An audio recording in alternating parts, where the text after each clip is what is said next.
राधे राधे प्यारे भक्तों, कभी आप ब्रह्म मुहूर्त में जगे हैं? जगिए, एक दिन और देखिए। संध्या के बाद जब अंधकार धीरे धीरे पूरे संसार को अपने आवरण में ढकने लगता है, तो भोर से ठीक पहले वही अंधकार और भी गहरा हो जाता है। यही तो जीवन का रहस्य है।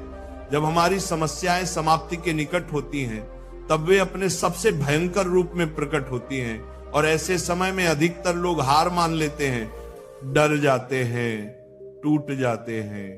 परंतु जो व्यक्ति उस अंधकार में भी विश्वास का दीपक जलाए रखता है, वही अंततः सूर्य का दर्शन करता है। आपने बरगद के वृक्ष को देखा है, जितना विशाल उतना स्थिर। पतझड़ में उसके पत्ते सूख जाते हैं, पर वह कमजोर नहीं होता, वह गिरता नहीं, डटकर खड़ा रहता है। और दूसरी ओर दलदल में उगे वृक्षों को देखिए, वे ऊपर से भरे भरे दिखते हैं, पर उनकी जड़ें कमजोर होती हैं। हल्की सी हवा चले या पानी का वेग बढ़े, वे गिर जाते हैं। क्यों? क्योंकि उनकी जड़ें गहराई में नहीं जाती। मनुष्य भी ऐसा ही होता है। जिसकी जड़ें धर्म, सत्य और सदाचार की भूमि में होती हैं, वह हर तूफान सह लेता है। पर जो अधर्म, असत्य और छल की भूमि में उगा है, वह समय की एक मार भी नहीं झेल पाता। अब निर्णय आपका है, आप बरगद बनना चाहते हैं या दलदल का वृक्ष? भक्तों, हमारे जीवन में मित्र और शत्रु दोनों ही बहुत महत्व रखते हैं। हम दिन रात या तो मित्रों के बारे में सोचते हैं या शत्रुओं के बारे में। हमारे कई कर्म या तो मित्रों के हित के लिए होते हैं या शत्रुओं के अहित के लिए।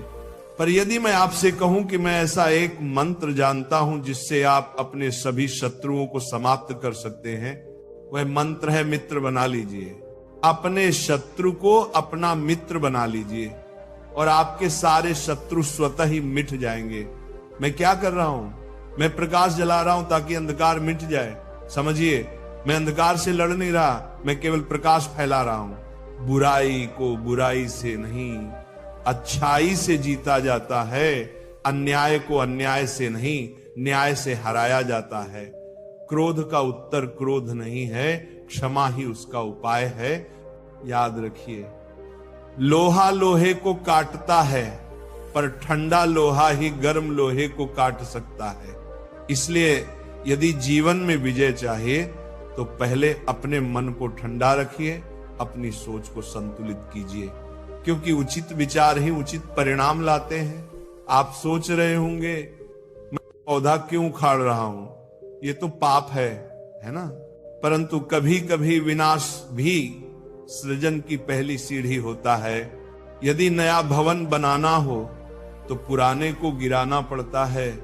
यदि व्यवस्था बदलनी हो तो क्रांति आवश्यक है। उसी प्रकार यदि किसी वृक्ष की जड़ में घून लग जाए तो उसे जड़ से उखाड़ देना ही श्रेयस्कर होता है, ताकि वहां नई स्वस्थ पौध लग सके। इसलिए समझिए, युद्ध बुरा नहीं, उद्देश्य बुरा नहीं होना चाहिए। जब लक्ष्य शांति हो तो युद्ध भी धर्म बन जाता है। अब बताइए, संसार में श्रेष्ठ क्या है? फूल या कांटा, प्रेम या घृणा, संपन्नता या दरिद्रता, मित्र या शत्रु? आप कहेंगे निश्चित ही फूल, प्रेम, संपन्नता और मित्र। परंतु विचार कीजिए, क्या हर फूल लाभकारी होता है? कुछ फूल त्वचा जला देते हैं, वहीं कांटे आपके घर की रक्षा करते हैं। वह प्रेम श्रेष्ठ नहीं जो आपको अंधा और पक्षपाती बना दे, वह घृणा श्रेष्ठ है जो आपको सही राह दिखा दे। वह संपन्नता श्रेष्ठ नहीं जो आपको कृपण बना दे। वो दरिद्रता श्रेष्ठ है जो आपको परिश्रम सिखा दे। और वे मित्र श्रेष्ठ नहीं जो कुविचार दें। श्रेष्ठ तो वे शत्रु हैं जो आपको सुधारने की प्रेरणा दें। इसलिए जीवन में हर घटना, हर भाव, हर व्यक्ति के गुण, धर्म को पहचानिए, फिर निर्णय लीजिए कि वह आपके विकास के लिए है या पतन के लिए। अब एक बात स्वर्ण की, हमें सबको स्वर्ण प्रिय होता है, पर क्या आपने सोचा कि वो बनता कैसे है? जब स्वर्ण धरती के गर्भ से निकलता है तब वह एक कठोर पाषाण जैसा होता है, उसे पिघलना पड़ता है, बार बार हथौड़े की मार सहनी पड़ती है, फिर काट छांट और परिष्करण के बाद ही वह आभूषण बनता है। ऐसा ही मनुष्य भी है, जिसे जीवन का आभूषण बनना है, उसे तपना, पिघलना और गढ़ा जाना पड़ेगा। यही आत्मनिर्माण की यात्रा है। हम सब सुनते आए हैं वीर भोग्य वसुंधरा, पर वीरता क्या है? क्या युद्ध जीत लेना वीरता है? नहीं, साहस है, कठिनाई के सामने डटे रहना। वीरता है उस कठिनाई का उत्तर परिश्रम से देना, और शौर्य है बार बार गिरकर भी उठ जाने की क्षमता। जो व्यक्ति गिरने से नहीं डरता वह कभी हार नहीं सकता। इसीलिए विजय से अधिक महत्वपूर्ण है शौर्यवान होना, क्योंकि जो शौर्यवान है उसके लिए विजय केवल समय का प्रश्न है।